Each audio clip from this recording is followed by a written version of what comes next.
Peace, my beautiful souls.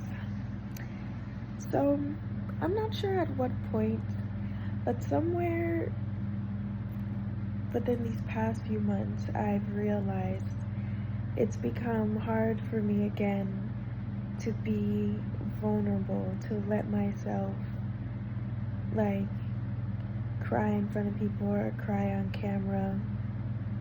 And I was doing so well. Not that I'm not doing well now, but I feel like I have reverted into feeling like bad about doing it. And I'm not exactly sure why. And it makes me sad, to be honest, because I now, like, since I've started my healing journey, I like to cry because I know that it's me healing, it's me letting go of like pent up emotions and things like that.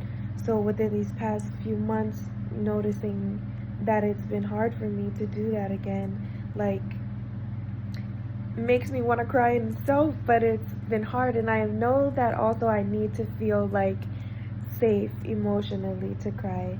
And there's been a few times within the past few months that I have had those moments, but not as much as I used to before, and not as much as I was like when I really started this journey and stuff like that. I also was alone a lot in the beginning of the journey, so it was easier for me to, I think, feel safe enough to cry. Like, I felt safe with myself, you know.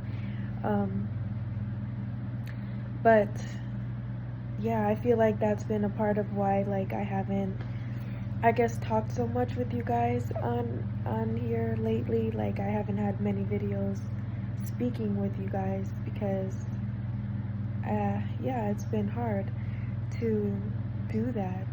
Hold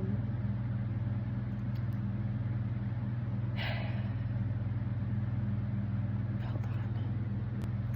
So something that's been weighing on me a lot is my relationship, or lack thereof, with my dad. Most of you, if you've been following me for a while and have caught the videos, you know that I was molested by my dad, and he wasn't the only person, but to me that was the biggest impact on my life, also the biggest activation.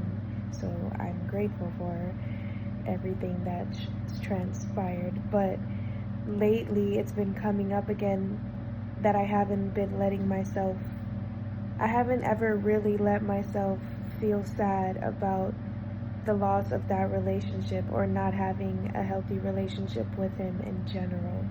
So even since I was young, my dad was like in and out of jail, and then he was in prison for about 7 years before everything started that I can remember. So I was also the oldest. I am the oldest sibling. Amongst other reasons, I never felt like I could really truly be sad about, like, not having my dad, although I always wanted to have my dad in my life. Like, I was always a daddy's girl since I was really young, and I always really missed him. Like, I always remembered, like, I couldn't wait to see him, I couldn't wait for him to come home, and all these things. But I didn't have room to feel sad because, for one, like, I never knew how to process those emotions. My family didn't know how to process those emotions. I was really young, and then as I got older, and, you know, I still couldn't be sad. Even like when he came home, like, when he came out of prison, it wasn't obviously how I thought it was going to be. It, like, really instantly started with me being violated very shortly after he came out. And it was, I know it did a lot to my brain, because I know I was very confused, and like, there was a part of me that knew that, like, it was wrong. It felt uncomfortable, the things that were happening, certain things that he was saying. But I was like, also like, am I tripping? Because, like, nobody would say anything, or, you know, he would pretend like nothing ever happened. And then that people pleaser in me and that little kid in me, because I was still young, but the younger version of me was just so happy to finally have my dad back. I was willing to accept anything, even if it was like, even if it didn't feel right, you know. But I know what I'm saying is like I still, once again, was not letting myself feel sad for the fact that I didn't really have that relationship that I wanted with my dad, that I thought I wanted, or that I thought would be, you know. And then getting older, when I finally was really realizing the capacity of what was happening, what was actually going on, and really realizing like who he was, or what was attached to him, I should say. No, because at that time I thought of like who he was. I was thinking it was just him. Anyway, there's a lot that goes into it. We can have that conversation. But my point is that I still did not let myself feel sad. I went into like guilt and feeling bad for him and what would happen to him if people knew, or people found out. Or then when like my mom found out, like she was very angry. So I was still like, once again, still in people pleasing mode. I was in defense mode for him, still feeling bad. And after that, I went into anger mode. Okay, like probably still like a year later, went into anger mode. I never really let myself for real feel sad. I couldn't. Like nobody let me feel sad. Everybody was talking crap about him, or about me, or like my brother was like super mad at me. Like I just couldn't feel, or I could have felt sad, but I didn't feel like I could feel sad. So it was something that I suppressed. And then over the years later, I would have moments where I would feel really sad, but then I would stop it because I'm like, it felt wrong to feel sad, I guess, if that made sense. And these past few weeks, these past few months since the last encounter I had with him, I would tell myself like I was going to let myself feel the sadness, but I still stop it, because what I'm struggling with is like when I feel the sadness, I can feel like the little girl in me not wanting to let him go. And when I feel sad, it makes me want to talk to him. But I know that now, I know more than ever, like talking to him is not healthy for me, because when I decide to talk to him and like let him back into my life, I have to revert again back to that people pleasing version of me. If I don't do things how he wants me to do them, if I bring up what happened, it never goes well. I have to suppress all of that. I'm not really honoring myself, honoring the work that I've done so far, like in my healing, if that makes sense. When I'm talking to him, I'm not being me. I'm being, again, that little girl that just accepts whatever comes, just to have my dad, however he treats me, however he speaks to me, however he chooses to be. And that makes me very sad, because I have to now like really accept the fact that I cannot have him in my life as long as, you know, he's choosing the path he's choosing. And that's not for me to say he is a bad person. I don't think he's a bad person, but I do know where the energetics are, they're not in alignment, and I know that I can't be around certain energetics. And it makes me sad, because I still want to have my dad in my life. The little girl in me still wants to have my dad in my life, you know. And allowing myself to like just let go of the anger and sit in a state of acceptance it's hard, because there's a part of me that doesn't want to accept that, you know, like I can't have my dad, because once again, like I said in the previous video with you guys, that's all I've ever wanted, you know, like. And it's just hard. It's really hard to accept that. And I'm not saying that he can't change, but to know that like right now that's not a possibility, and it hasn't been a possibility. Like even accepting that and letting myself feel the sadness of my whole life, I never really had him how I wanted to, how, you know, a kid should have. And I don't want to say those things like should have, because this is again when I go into my back and forth, like seeing things from another perspective. I know that I chose this life prior to coming here. I know that I chose him as a father to and chose these certain things to happen in my life to wake me up so I can learn how to heal myself, so I can help heal other people.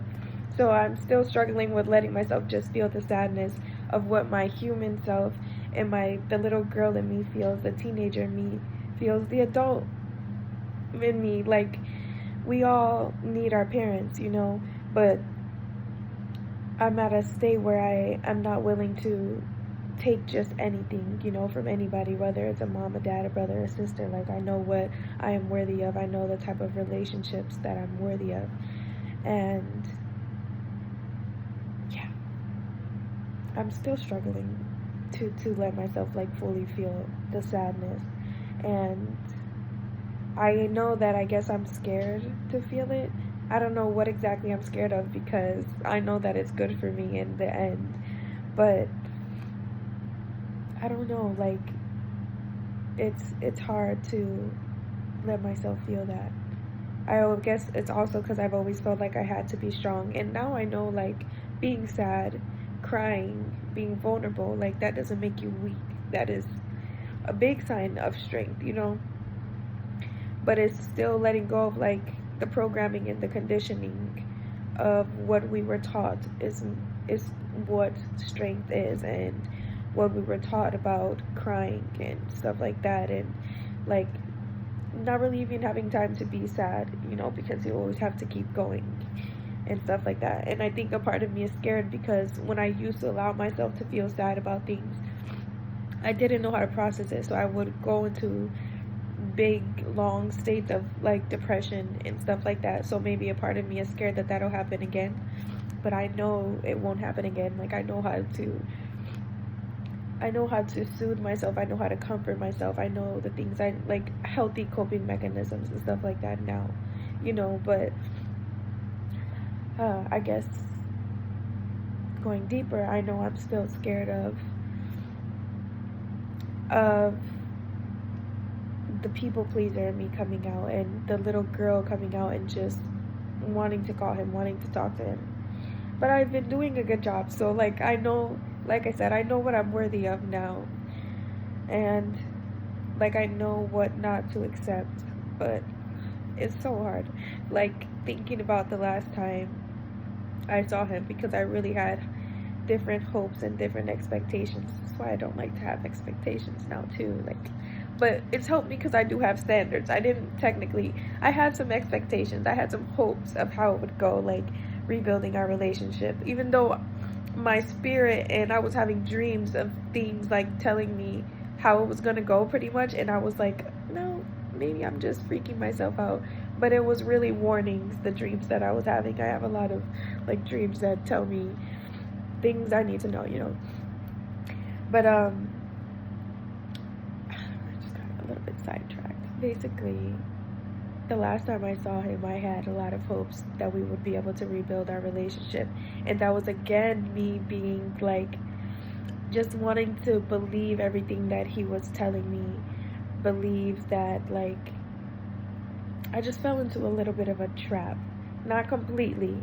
And as soon as I saw the difference, I still was like, maybe I'm just tripping. Ignoring it until one thing happened that, like, I was like, okay, I can't ignore it. And it was pretty fast. It was within hours. But I noticed what I was doing. Like, I noticed I was blocking myself from seeing the truth because I still, once again, didn't want to let him go, But the universe, the Most High, you, your highest self, you're going to be made to feel uncomfortable if you're not, like, if something is not right, like, and I'm grateful for that. Like I said, I'm grateful for everything that's happened for so many different reasons. I'm grateful for all of my traumas / activations, and grateful to know that, like, it's all for a reason. It's not just all bad, like, and also nothing is bad or good, like, because I used to have such a negative outlook on everything that happened to me, which now I like to say, it doesn't happen, nothing happens to me or to us, it happens for us, for a reason, to grow, to learn, to feel something, to love, to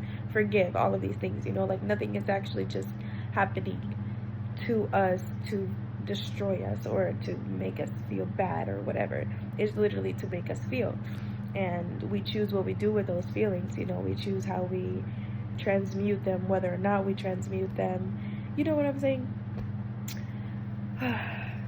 Yeah, this is much longer than I thought it was going to be, but um, yeah, I'm just learning to let myself feel sadness, let myself really feel it without, like, I guess, making excuses or letting fear override that sadness. As you can see, it's a big process. But I am grateful for the journey to come. I noticed that writing helps me a lot. I've already knew that, but I've been avoiding writing too because I guess I've been avoiding trying to feel that sadness. But the last few days, I've been able to let myself feel more by doing that. I'm excited, honestly, and uh, yeah, I think that's all. It's probably not all, but right now we're gonna cut it here. Um, but yeah, I love you. Thank you for listening. And just know that crying, being vulnerable, is not a sign of weakness. It is definitely a sign of strength. It takes a lot of strength to be able to do that, a lot of courage for you to be able to, like, speak your truth and be vulnerable and, let yourself feel. And it's scary, So, yeah, I love you. Thank you for listening and see you later.